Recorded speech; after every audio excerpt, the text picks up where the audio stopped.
Hi, I'm Bailey Brown. I'm 15 years old. I go to Lone Star High School. I am the middle child of 5 to the parents of Natalie and Charlie Brown, and I've been attending Elevate Life Church my whole life. So when I first started attending youth, I was only really coming for the social interaction and when my soccer schedule allowed.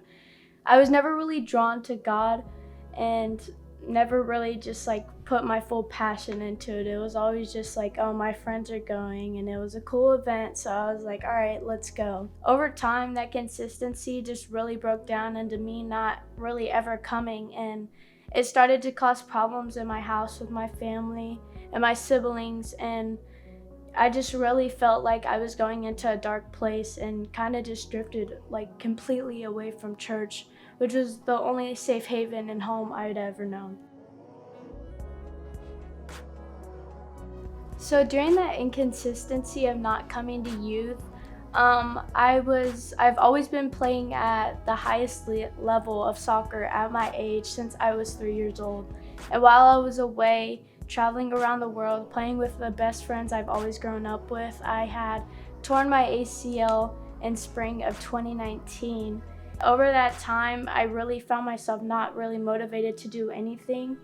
I stayed in bed a lot. I was alone. I didn't really go to church. It was just more of just self-pity.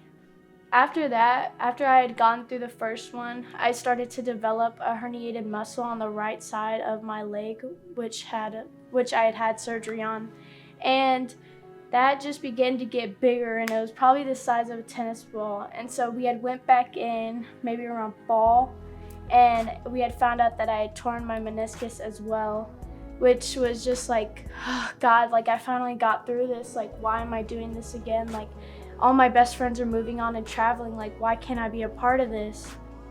And then after that recovery, I was coming into freshman year. I had been working as hard as I could like no other. I wanted it bad more than anything else. And it was around 3 weeks into tryouts when I had taken a step and I had torn my ACL again. And I think at that point it was all just downhill. I totally lost hope. I was like, I don't know if I could do this anymore. That began to develop an addiction with my pain pills,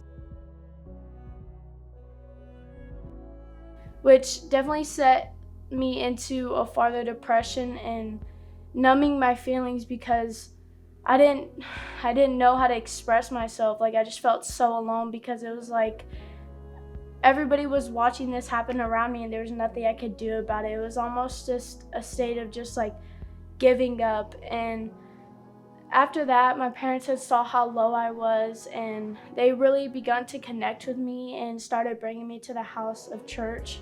It's honestly just been the biggest blessing to be a part of this church and just having people that are constantly supporting you. What the devil used to break me, God used as my breakthrough.